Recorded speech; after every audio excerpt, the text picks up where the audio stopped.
Donald Trump और Robert Kiyosaki सफल उद्यमी और निवेशक हैं। दोनों ही व्यवसायी हैं और अंतर्राष्ट्रीय ख्याति प्राप्त कर चुके हैं। दोनों शिक्षक भी हैं। दोनों वित्तीय सलाह के 3 स्तर हैं: गरीबों के लिए सलाह, मध्य वर्ग के लिए सलाह और अमीरों के लिए सलाह। गरीबों के लिए वित्तीय सलाह यह है कि सरकार उनकी देखभाल करेगी।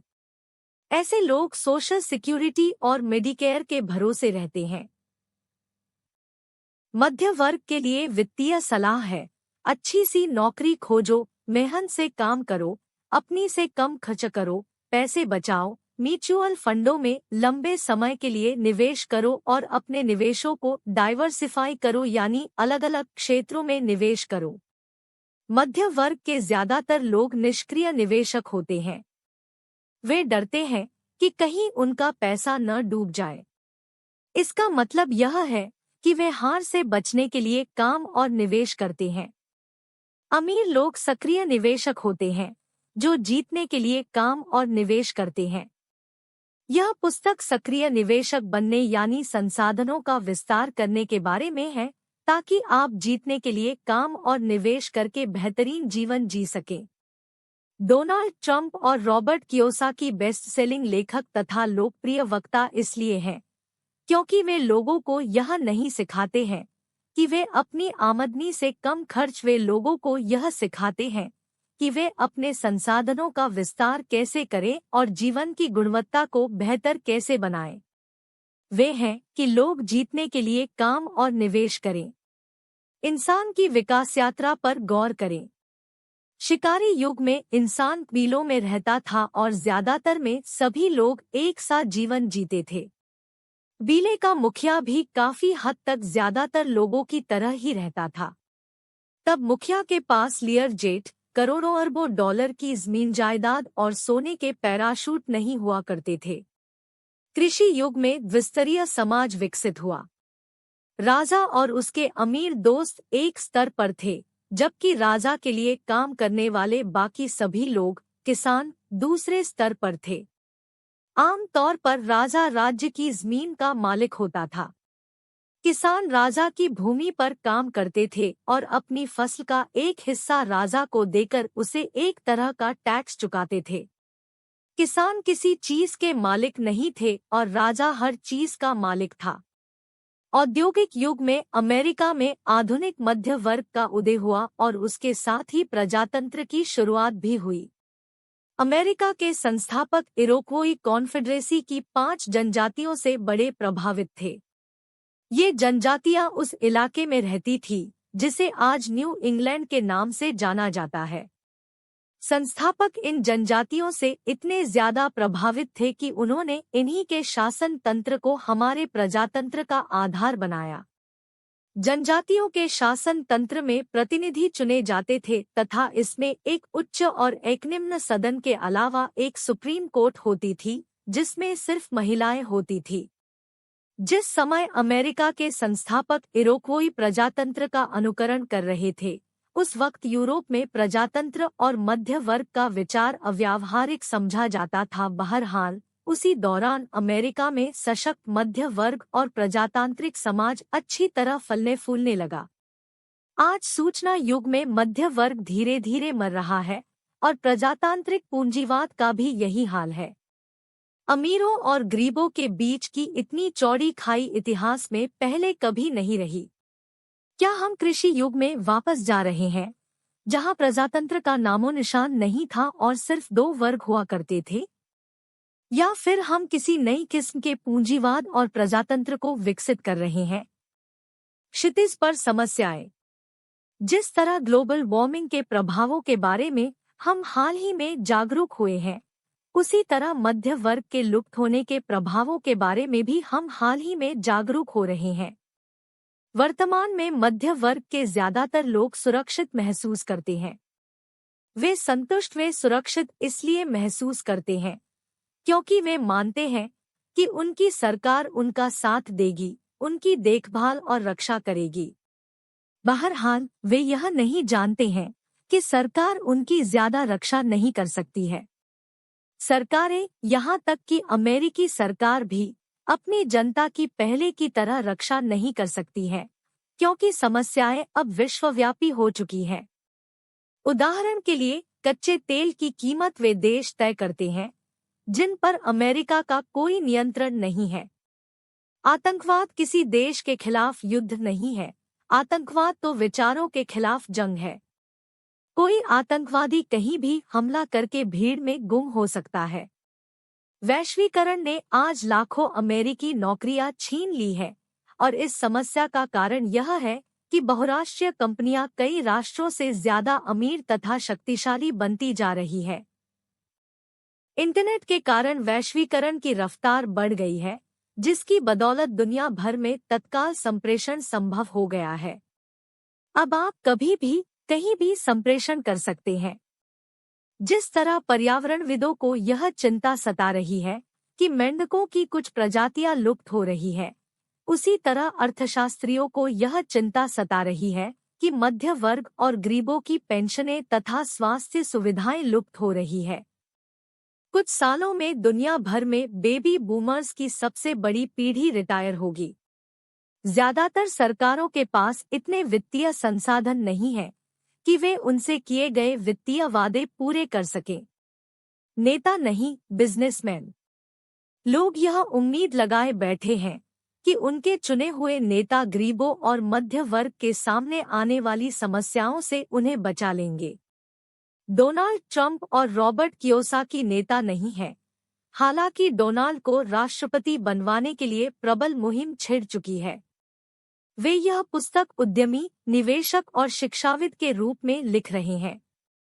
आपकी समस्याओं को सुलझाने का वादा करने के बजाय डोनाल्ड और रॉबर्ट यह चाहते हैं कि आप समस्याओं का शिकार बनने से बचें। यह उम्मीद न करें कि नेता और शासकीय अधिकारी आपकी समस्याएं सुलझा देंगे। यह भी न सोचे कि आपको सुरक्षित, समृद्ध और स्वस्थ जीवन जीने का हक है तथा यह आपको अपने आप मिल जाएगा। इसके बजाय डोनाल्ड और रॉबर्ट चाहते हैं कि आप अमीर बने तथा इस देश और दुनिया के सामने मौजूद समस्याओं के समाधान का हिस्सा बने। यह पुस्तक कैसे करे का फॉर्मूला नहीं बताती है। जब पैसे की बात आती है तो कई लोग यह पूछने लगते हैं कि उन्हें क्या करना चाहिए।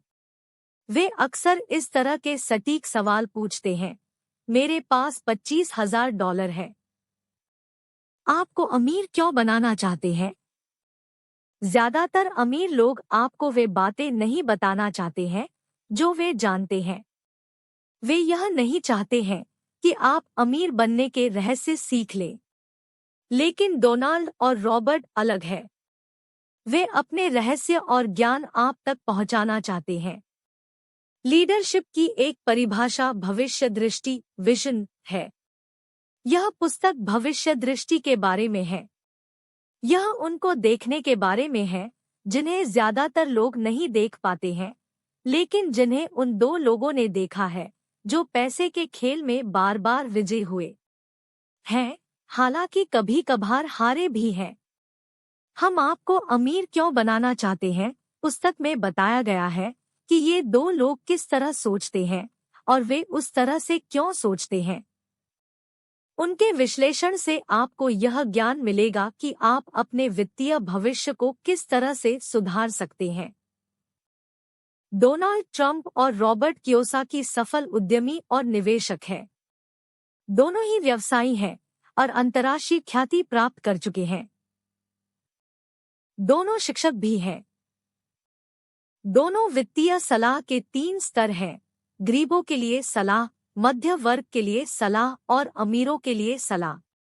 गरीबों के लिए वित्तीय सलाह यह है कि सरकार उनकी देखभाल करेगी। ऐसे लोग सोशल सिक्योरिटी और मेडिकेयर के भरोसे रहते हैं। मध्य वर्ग के लिए वित्तीय सलाह है, अच्छी सी नौकरी खोजो, मेहनत से काम करो, अपनी से कम खर्च करो, पैसे बचाओ, म्यूचुअल फंडों में लंबे समय के लिए निवेश करो और अपने निवेशों को डाइवर्सिफाई करो, यानी अलग अलग क्षेत्रों में निवेश करो। मध्य वर्ग के ज्यादातर लोग निष्क्रिय निवेशक होते हैं। वे डरते हैं कि कहीं उनका पैसा न डूब जाए। इसका मतलब यह है कि वे हार से बचने के लिए काम और निवेश करते हैं। अमीर लोग सक्रिय निवेशक होते हैं, जो जीतने के लिए काम और निवेश करते हैं। यह पुस्तक सक्रिय निवेशक बनने यानी संसाधनों का विस्तार करने के बारे में है, ताकि आप जीतने के लिए काम और निवेश करके बेहतरीन जीवन जी सकें। डोनाल्ड ट्रंप और रॉबर्ट कियोसाकी बेस्ट सेलिंग लेखक तथा लोकप्रिय वक्ता इसलिए हैं क्योंकि वे लोगों को यह नहीं सिखाते हैं कि वे अपनी आमदनी से कम खर्च, वे लोगों को यह सिखाते हैं कि वे अपने संसाधनों का विस्तार कैसे करें और जीवन की गुणवत्ता को बेहतर कैसे बनाएं। वे हैं कि लोग जीतने के लिए काम और निवेश करें। इंसान की विकास यात्रा पर गौर करें। शिकारी युग में इंसान कबीलों में रहता था और ज्यादातर में सभी लोग एक साथ जीवन जीते थे। कबीले का मुखिया भी काफी हद तक ज्यादातर लोगों की तरह ही रहता था। तब मुखिया के पास लियर जेट, करोड़ों अरबों डॉलर की जमीन जायदाद और सोने के पैराशूट नहीं हुआ करते थे। कृषि युग में द्विस्तरीय समाज विकसित हुआ। राजा और उसके अमीर दोस्त एक स्तर पर थे, जबकि राजा के लिए काम करने वाले बाकी सभी लोग, किसान, दूसरे स्तर पर थे। आम तौर पर राजा राज्य की जमीन का मालिक होता था। किसान राजा की भूमि पर काम करते थे और अपनी फसल का एक हिस्सा राजा को देकर उसे एक तरह का टैक्स चुकाते थे। किसान किसी चीज के मालिक नहीं थे और राजा हर चीज का मालिक था। औद्योगिक युग में अमेरिका में आधुनिक मध्य वर्ग का उदय हुआ और उसके साथ ही प्रजातंत्र की शुरुआत भी हुई। अमेरिका के संस्थापक इरोक्वोई कॉन्फेडरेसी की 5 जनजातियों से बड़े प्रभावित थे। ये जनजातियां उस इलाके में रहती थी जिसे आज न्यू इंग्लैंड के नाम से जाना जाता है। संस्थापक इन जनजातियों से इतने ज्यादा प्रभावित थे कि उन्होंने इन्हीं के शासन तंत्र को हमारे प्रजातंत्र का आधार बनाया। जनजातियों के शासन तंत्र में प्रतिनिधि चुने जाते थे तथा इसमें एक उच्च और एक निम्न सदन के अलावा एक सुप्रीम कोर्ट होती थी, जिसमें सिर्फ महिलाएं होती थी। जिस समय अमेरिका के संस्थापक इरोक्वोई प्रजातंत्र का अनुकरण कर रहे थे, उस वक्त यूरोप में प्रजातंत्र और मध्य वर्ग का विचार अव्यावहारिक समझा जाता था। बहरहाल, उसी दौरान अमेरिका में सशक्त मध्य वर्ग और प्रजातांत्रिक समाज अच्छी तरह फलने फूलने लगा। आज सूचना युग में मध्य वर्ग धीरे धीरे मर रहा है और प्रजातांत्रिक पूंजीवाद का भी यही हाल है। अमीरों और गरीबों के बीच की इतनी चौड़ी खाई इतिहास में पहले कभी नहीं रही। क्या हम कृषि युग में वापस जा रहे हैं, जहां प्रजातंत्र का नामो निशान नहीं था और सिर्फ 2 वर्ग हुआ करते थे? या फिर हम किसी नई किस्म के पूंजीवाद और प्रजातंत्र को विकसित कर रहे हैं? क्षितिज पर समस्याएं। जिस तरह ग्लोबल वार्मिंग के प्रभावों के बारे में हम हाल ही में जागरूक हुए हैं, उसी तरह मध्य वर्ग के लुप्त होने के प्रभावों के बारे में भी हम हाल ही में जागरूक हो रहे हैं। वर्तमान में मध्य वर्ग के ज्यादातर लोग सुरक्षित महसूस करते हैं। वे संतुष्ट, वे सुरक्षित इसलिए महसूस करते हैं क्योंकि वे मानते हैं कि उनकी सरकार उनका साथ देगी, उनकी देखभाल और रक्षा करेगी। बहरहाल, वे यह नहीं जानते हैं कि सरकार उनकी ज्यादा रक्षा नहीं कर सकती है। सरकारें, यहाँ तक कि अमेरिकी सरकार भी, अपनी जनता की पहले की तरह रक्षा नहीं कर सकती है, क्योंकि समस्याएं अब विश्वव्यापी हो चुकी हैं। उदाहरण के लिए, कच्चे तेल की कीमत वे देश तय करते हैं, जिन पर अमेरिका का कोई नियंत्रण नहीं है। आतंकवाद किसी देश के खिलाफ युद्ध नहीं है, आतंकवाद तो विचारों के खिलाफ जंग है। कोई आतंकवादी कहीं भी हमला करके भीड़ में गुम हो सकता है। वैश्वीकरण ने आज लाखों अमेरिकी नौकरियां छीन ली है और इस समस्या का कारण यह है कि बहुराष्ट्रीय कंपनियां कई राष्ट्रों से ज्यादा अमीर तथा शक्तिशाली बनती जा रही है। इंटरनेट के कारण वैश्वीकरण की रफ्तार बढ़ गई है, जिसकी बदौलत दुनिया भर में तत्काल संप्रेषण संभव हो गया है। अब आप कभी भी कहीं भी संप्रेषण कर सकते हैं। जिस तरह पर्यावरणविदों को यह चिंता सता रही है कि मेंढकों की कुछ प्रजातियां लुप्त हो रही है, उसी तरह अर्थशास्त्रियों को यह चिंता सता रही है कि मध्य वर्ग और गरीबों की पेंशनें तथा स्वास्थ्य सुविधाएं लुप्त हो रही है। कुछ सालों में दुनिया भर में बेबी बूमर्स की सबसे बड़ी पीढ़ी रिटायर होगी। ज्यादातर सरकारों के पास इतने वित्तीय संसाधन नहीं है कि वे उनसे किए गए वित्तीय वादे पूरे कर सकें। नेता नहीं, बिजनेसमैन। लोग यह उम्मीद लगाए बैठे हैं कि उनके चुने हुए नेता गरीबों और मध्य वर्ग के सामने आने वाली समस्याओं से उन्हें बचा लेंगे। डोनाल्ड ट्रंप और रॉबर्ट कियोसाकी नेता नहीं हैं। हालांकि डोनाल्ड को राष्ट्रपति बनवाने के लिए प्रबल मुहिम छिड़ चुकी है। वे यह पुस्तक उद्यमी, निवेशक और शिक्षाविद के रूप में लिख रहे हैं। आपकी समस्याओं को सुलझाने का वादा करने के बजाय डोनाल्ड और रॉबर्ट यह चाहते हैं कि आप समस्याओं का शिकार बनने से बचें। यह उम्मीद न करें कि नेता और शासकीय अधिकारी आपकी समस्याएं सुलझा देंगे। यह भी न सोचे कि आपको सुरक्षित, समृद्ध और स्वस्थ जीवन जीने का हक है तथा यह आपको अपने आप मिल जाएगा। इसके बजाय डोनाल्ड और रॉबर्ट चाहते हैं कि आप अमीर बने तथा इस देश और दुनिया के सामने मौजूद समस्याओं के समाधान का हिस्सा बने। यह पुस्तक कैसे करे का फॉर्मूला नहीं बताती है। जब पैसे की बात आती है तो कई लोग यह पूछने लगते हैं कि उन्हें क्या करना चाहिए। वे अक्सर इस तरह के सटीक सवाल पूछते हैं। मेरे पास $25,000 है। आपको अमीर क्यों बनाना चाहते हैं? ज्यादातर अमीर लोग आपको वे बातें नहीं बताना चाहते हैं जो वे जानते हैं। वे यह नहीं चाहते हैं कि आप अमीर बनने के रहस्य सीख लें। लेकिन डोनाल्ड और रॉबर्ट अलग है। वे अपने रहस्य और ज्ञान आप तक पहुंचाना चाहते हैं। लीडरशिप की एक परिभाषा भविष्य दृष्टि, विजन है। यह पुस्तक भविष्य दृष्टि के बारे में है। यह उनको देखने के बारे में है जिन्हें ज्यादातर लोग नहीं देख पाते हैं, लेकिन जिन्हें उन दो लोगों ने देखा है जो पैसे के खेल में बार बार विजयी हुए हैं, हालांकि कभी कभार हारे भी हैं। हम आपको अमीर क्यों बनाना चाहते हैं पुस्तक में बताया गया है कि ये दो लोग किस तरह सोचते हैं और वे उस तरह से क्यों सोचते हैं। उनके विश्लेषण से आपको यह ज्ञान मिलेगा कि आप अपने वित्तीय भविष्य को किस तरह से सुधार सकते हैं। डोनाल्ड ट्रंप और रॉबर्ट कियोसाकी सफल उद्यमी और निवेशक हैं। दोनों ही व्यवसायी हैं और अंतर्राष्ट्रीय ख्याति प्राप्त कर चुके हैं। दोनों शिक्षक भी हैं। दोनों वित्तीय सलाह के 3 स्तर हैं: गरीबों के लिए सलाह, मध्य वर्ग के लिए सलाह और अमीरों के लिए सलाह। गरीबों के लिए वित्तीय सलाह यह है कि सरकार उनकी देखभाल करेगी। ऐसे लोग सोशल सिक्योरिटी और मेडिकेयर के भरोसे रहते हैं।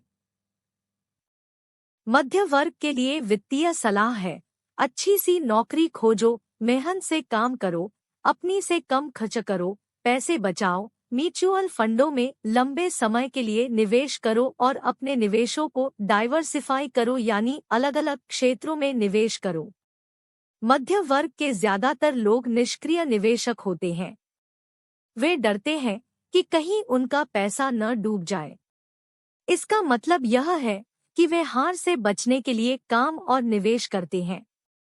अमीर लोग सक्रिय निवेशक होते हैं जो जीतने के लिए काम और निवेश करते हैं। यह पुस्तक सक्रिय निवेशक बनने यानी संसाधनों का विस्तार करने के बारे में है, ताकि आप जीतने के लिए काम और निवेश करके बेहतरीन जीवन जी सकें।